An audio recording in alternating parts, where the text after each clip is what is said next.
రోజులు ఒకేలా ఉండవు. అహంకారంతో మిడిసిపెడితే ఏమవుతుందో చెప్పే నీతి కథ విందాం. కృష్ణానది ఒడ్డున పచ్చని పొలాల మధ్యన ఉన్న ఒక చిన్న గ్రామంలో సుబ్బారావు అనే పెద్ద భూస్వామి నివసించేవాడు. వందల ఎకరాల భూమి, అపారమైన సంపదతో ఆయన ఊరందరికీ పెద్ద దిక్కు. ఆయన మాటంటే వేదవాక్కుగా భావించేవారు. తన సంపద అంతా తన కష్టం వల్లే వచ్చిందని, కష్టపడని వారు బాగుపడరని, వారిపై జాలి కూడా కలగదని ఆయన అహంకారంగా మాట్లాడేవాడు. భార్య లక్ష్మి ఎంత నచ్చజెప్పినా ఆయన తన అభిప్రాయాన్ని మార్చుకునేవాడు కాదు. ఈ ఊర్లో నా అంత కష్టపడేవాడు లేడు, అందుకే నా అంత సంపద ఎవరికీ లేదు అని ఆయన గర్వంగా చెప్పేవాడు. సుబ్బారావుకు సరోజ అనే ఒక్కగానొక్క కూతురు ఉంది. ఆమె తండ్రి అంటే ప్రాణం. ఈ సంవత్సరం పంట చాలా బాగా పండిందని, అట్టహాసంగా పెళ్లి చేస్తానని తండ్రి చెప్పగా, తాను తండ్రిని వదిలి ఎక్కడికి వెళ్ళనని సరోజ అన్నది. ఆడపిల్లల మాటలు అంతే. పెళ్లి తర్వాత అత్తారింటికి వెళ్ళి అమ్మా నాన్నల్ని మర్చిపోతారని సుబ్బారావు చమత్కరించాడు. ఒక మధ్యాహ్నం సుబ్బారావు బాల్య స్నేహితుడు వెంకటేశ్వర్లు ఆయన ఇంటికి వచ్చారు.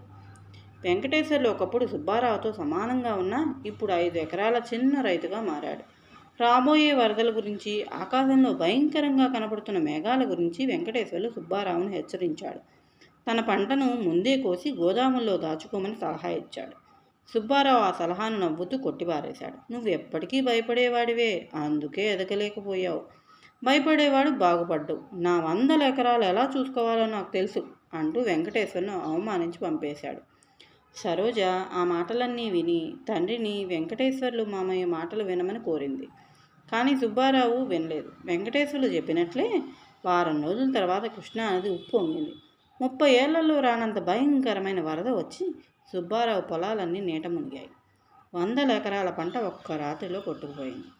పశువులు పోయాయి, ఇల్లు సగం కూలిపోయింది. సుబ్బారావు కుటుంబం ఊరి చివరి గుడిసెలో తలదాల్చుకోవాల్సి వచ్చింది.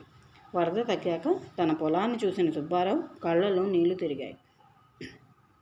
అంతా బురదమయమయ్యి ఒక్క మొక్క కూడా లేకుండా పోయింది. ఇంటికి తిరిగి వచ్చిన సుబ్బారావు నిరాశలో మునిగిపోగా లక్ష్మి రేపటి గురించి భయపడింది. ఆ సమయంలో సరోజ తన తండ్రికి ధైర్యం చెప్పింది. నాన్న, ఏడవకండి, మనం బతికి ఉన్నాం. అదే మనకు దేవుడిచ్చిన గొప్ప వరం. డబ్బు పోతే మళ్ళీ సంపాదించవచ్చు, ప్రాణాలు పోతే మళ్ళీ రావు కదా అని ఆమె అన్నది.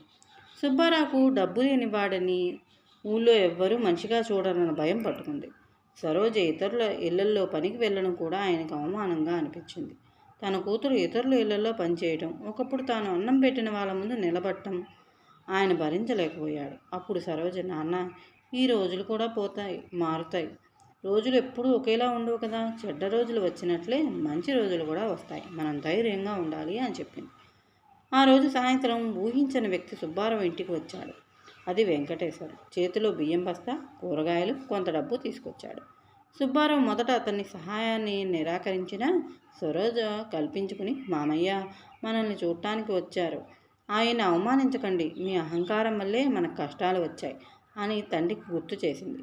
సరోజ మాటలు సుబ్బారావు మనసులో బాణంలా దిగాయి. వెంకటేశ్వర్లు తన బాల్య స్నేహాన్ని గుర్తు చేసి, ఎన్ని మాటలు అన్నా నువ్వు నా స్నేహితుడివి, ఆ బంధం డబ్బు కంటే విలువైనదని చెప్పాడు వెంకటేశ్వర్లు. మంచితనానికి సుబ్బారావు కరిగిపోయి తన తప్పును ఒప్పుకున్నాడు. క్షమించమని కోరాడు. వెంకటేశ్వర్లు గతం గతః, మనం ముందున్న రోజులు మంచివి అని ఓదార్చాడు. సుబ్బారావు మళ్ళీ పెద్ద భూస్వామి కాలేదు, కానీ ఆయన మంచి మనిషిగా మారాడు. ఊరందరికీ సాయం చేసే మనిషిగా పేరు తెచ్చుకున్నాడు.